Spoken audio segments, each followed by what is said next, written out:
aarde juig, die hele aarde juig.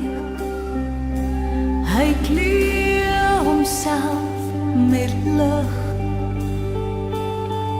en duisternis moet vlug. Begin en die einde, begin en die einde.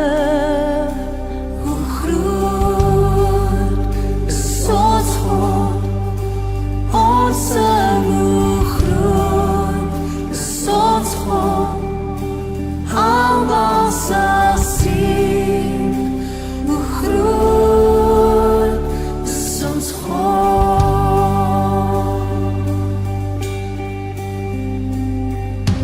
Eeuwe kom en gaan,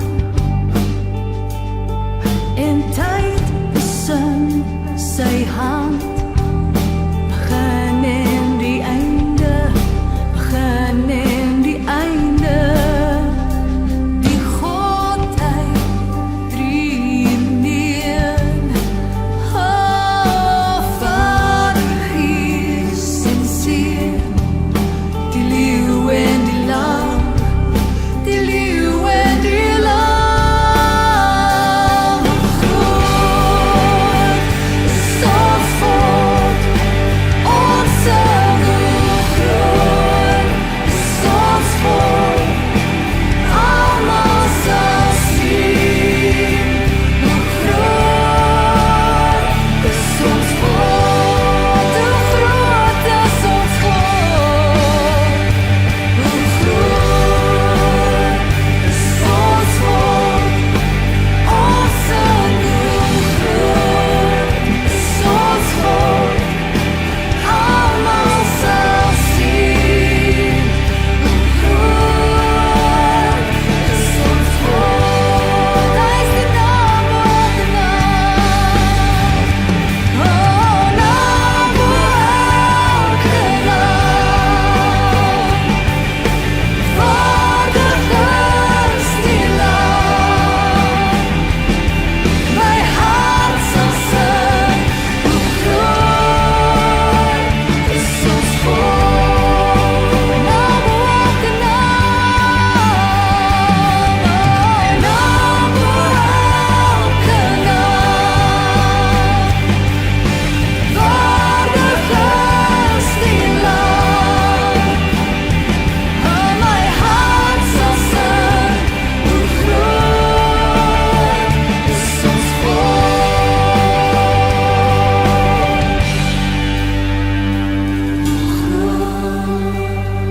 Groot is ons God. Ons sing hoe groot is ons God. Almal sal sien, hoe groot is ons God. Hoe groot is ons God. Hoe groot is ons God. Ons sing hoe groot is ons God. Almal sal sien, hoe groot is ons God.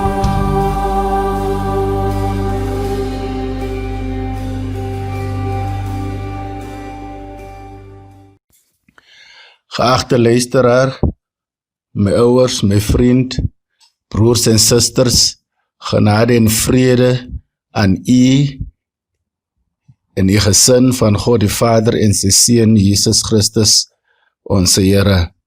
Ons is dankbaar dat die Here ons gebring het tot die oomblik op die vooraand van die Pinksterdiens. Ek lees graag met u vanaf die 3de hoofstuk van die Openbaring, net vers 15, wat ons teksvers gaan wees. Openbaring 3 vers 15. Ek ken jou werke, dat jy nie koud is en ook nie warm nie. Was jy toch maar koud of warm?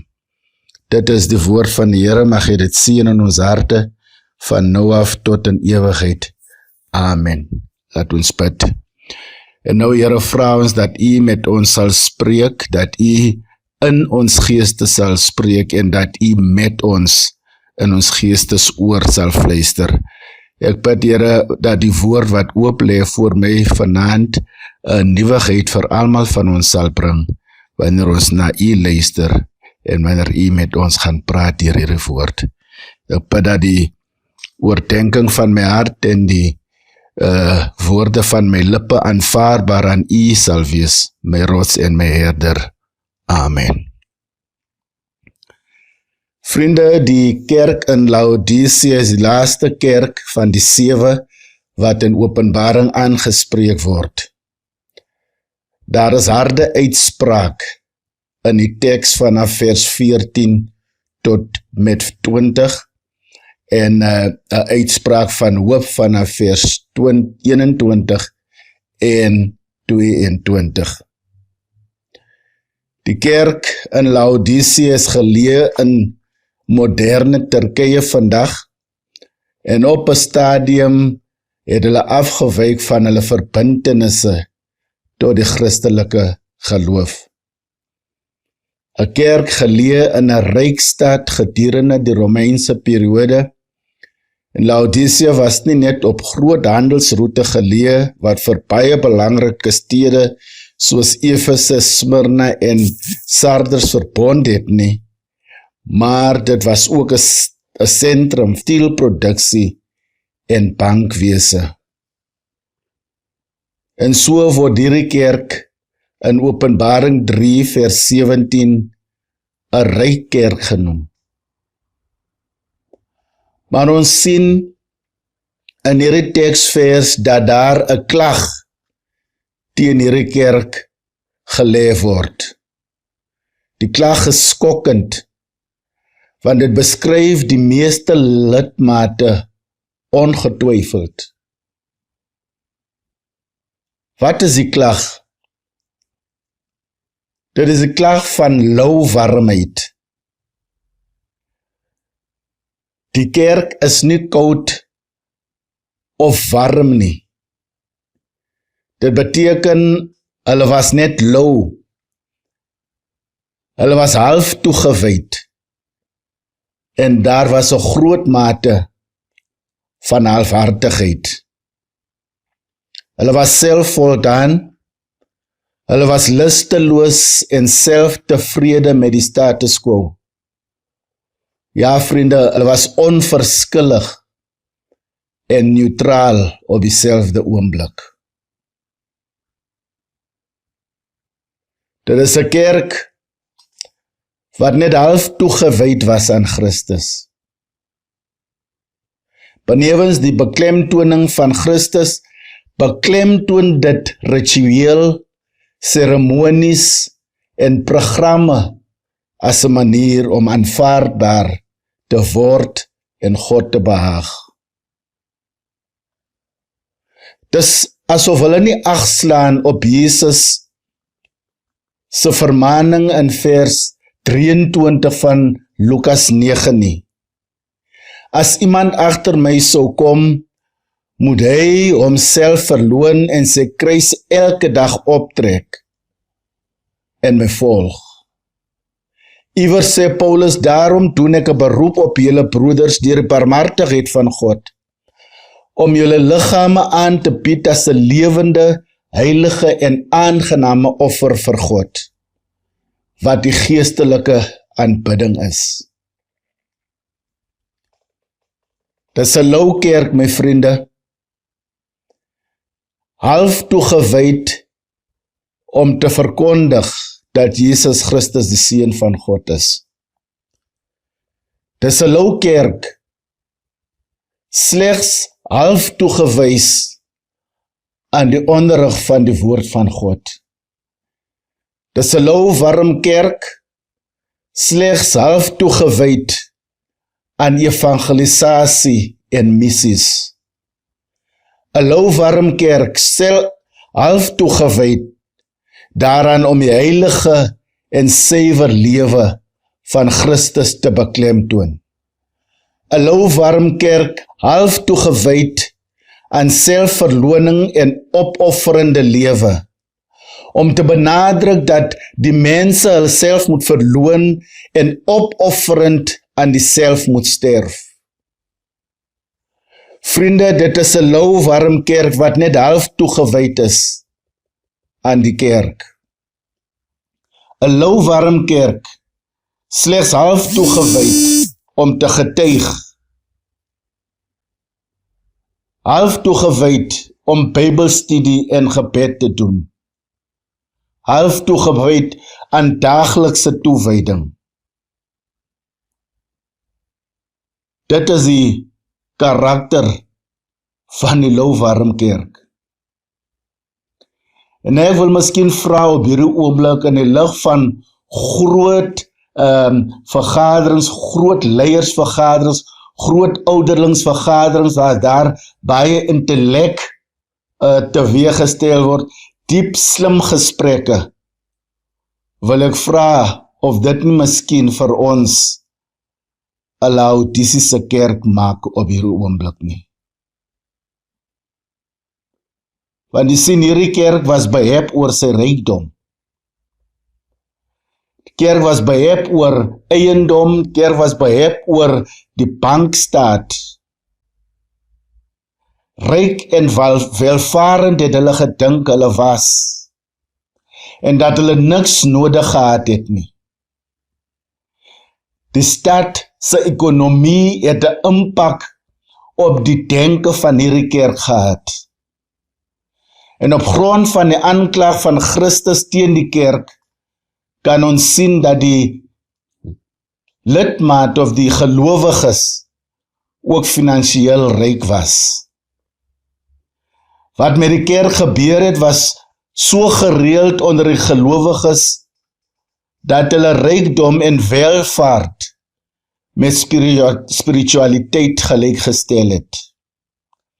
Hulle het gevoel dat hulle veral deur God geseën is, en omdat hulle geseën is met materialistische besittings en rykdom, het hulle geglo dat hulle selfonderhouding, onafhanklik, selfgesentreerd, trots, verwaand en spoggerig kon word, want God se hand, soos hulle geglo het, was op hulle, omdat hulle so suksesvol finansiëel was. Maar vriend, dit het 'n sweer in hulle veroorsaak. Daai denke van selfvertroue en dat God aan hulle kant was, het 'n sweer teweeggebring.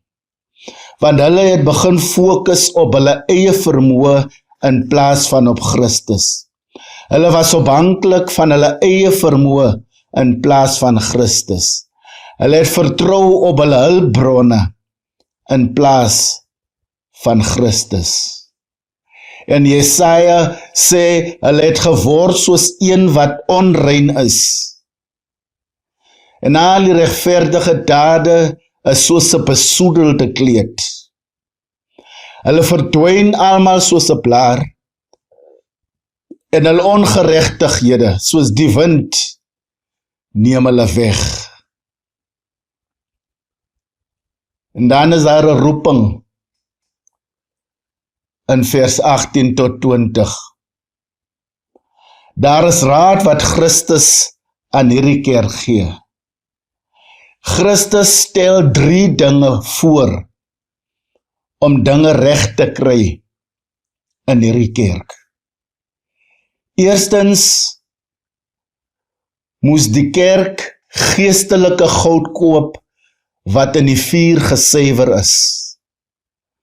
Omdat die stad van Laodicea 'n banksentrum en 'n produksiesentrum was baie ryk, leer Christus die kerk in Laodicea dit. Hulle rykdom is nie ware rykdom nie. Wat hulle nodig het is geestelike goud, geestelike rykdom, want so kan hulle werklik ryk word. Goud in hierdie konteks verteenwoordig geestelike rykdom. Al die rykdom en erfenis wat Christus aanbied, al die geestelike dinge wat die lewe ryk en oorvol maak, liefde, vreugde, vrede, goedheid, geloof, versekering, vertroue, sekuriteit en die mees belangrikste, my vriende, die geestelike rykdom wat enige Christen in hierdie tye kan kry, is die geestelike rykdom van hoop. Tweedens moes hulle wit klere koop. 'n groot tekstiel- en vervaardigheidssentrum het die Christene in Laodicea 'n groot nodigheid gehad om 'n nuwe kleed daar te stel. Dat hulle 'n nuwe kleed kon aantrek want die skaamte van hulle geestelike naakheid sou toemaak. Hulle het 'n nuwe kleed nodig gehad. En derdens sê Jesus in die teks, hulle moes nuwe oogsalf koop. Die stad was bekend vir sy mediese skool wat gekonsentreer het op die behandeling van oë met 'n bekende oogsalf. Maar Christus sê vir hulle dat hulle steeds blind en in die donker is, ongeag van hoeveel hulle van hulle goeie oë behandel. Hoekom? Omdat hulle nie die lig van die wêreld geestelik sien nie. En omdat hulle nie die lig geestelik sien nie, kan hulle nie bely dat Christus die redder is nie. Want hulle sien net hulle self in hul voorspoedige lewe en seëninge. Hulle sien hulle self in hul goeie gedrag. Hulle sien hulle self in hulle goeie werke, hulle eie vermoëns, hulle eie wysheid, hulle eie godsdienstige geskenke, hulle eie welvarende kerk. En dan is daar 'n verandering in hierdie teks, my vriende. In vers 20 sien ons dat daar 'n staande Christus is. 'n Christus wat by die deur staan, wat simboliseer sy gereedheid om die lewe van 'n persoon te betree. Hy is die een wat die inisiatief neem om die mens te red. Hy is die een wat oorgeloop het en na die mens gekom het en die mens gesoebat het. Hy is staande. En ongelukkig is hy staande by 'n toedeur. En tweedens word hy genoodsaak om te klop.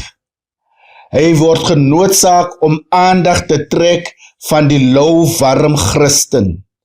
Hy staan by die deur en klop en dit simboliseer die soekende Christus. 'n Christus wat nie net na die aarde gekom het aan die mens se hart oorgeloop het nie, maar dat hy klop aan die hart van die mens, dat hy probeer aktief om die mens se hart binne te gaan.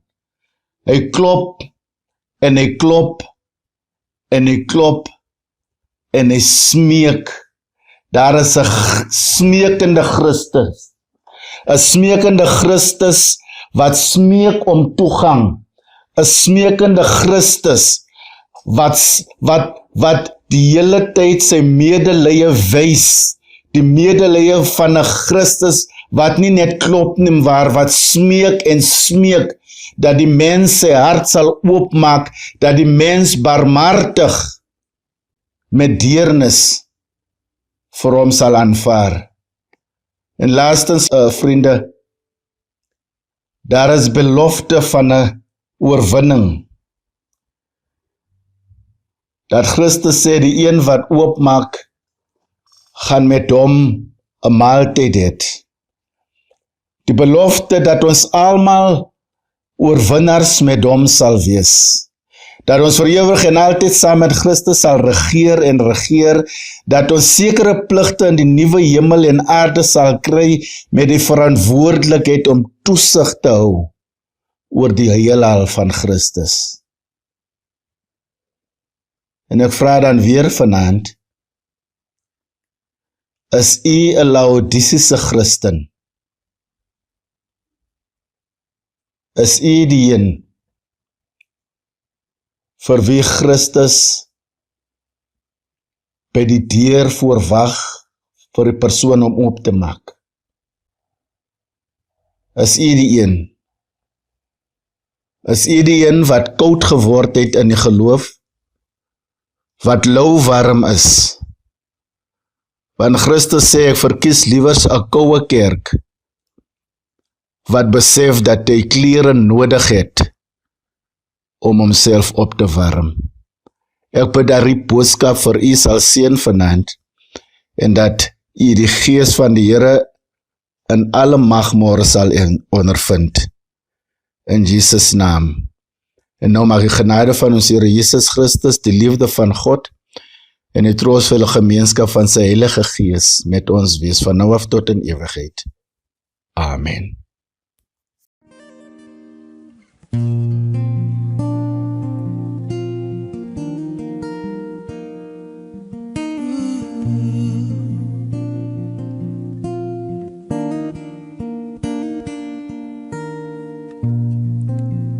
Draw me close to you.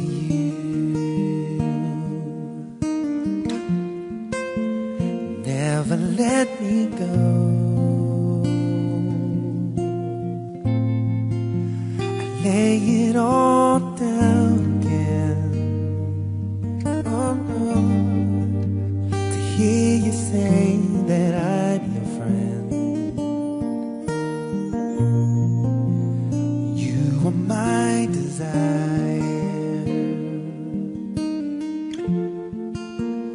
No one else will do.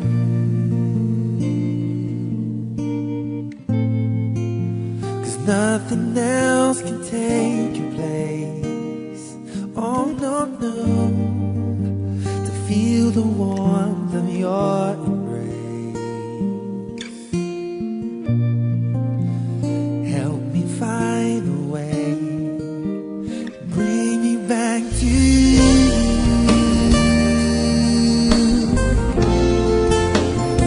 Bring me back.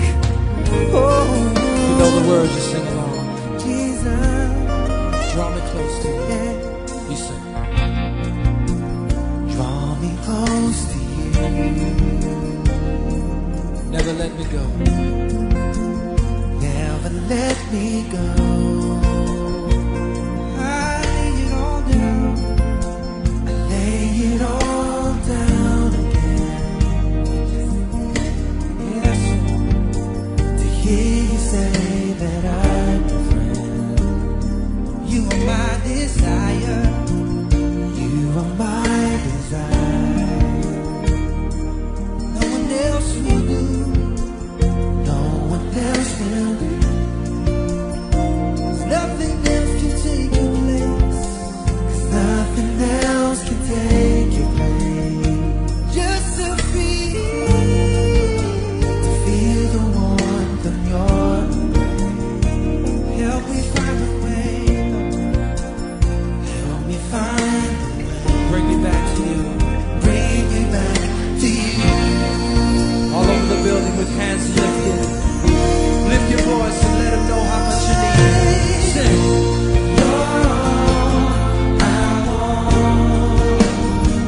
You're all I've ever needed. You're all I've ever needed. Oh, yes, you are.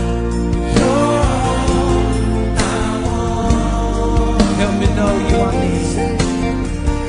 Help me know you are needed. Come on, cry out to Him. He hears you, yeah. You're all I want. You're all I've ever needed. You're all I've ever needed. I said I could not find. You're all I want. Help me know you are needed. Help me know you are needed. Help me know you are needed. Help me know you are needed. Lord, I wanna know, just wanna know. Help me know you are needed.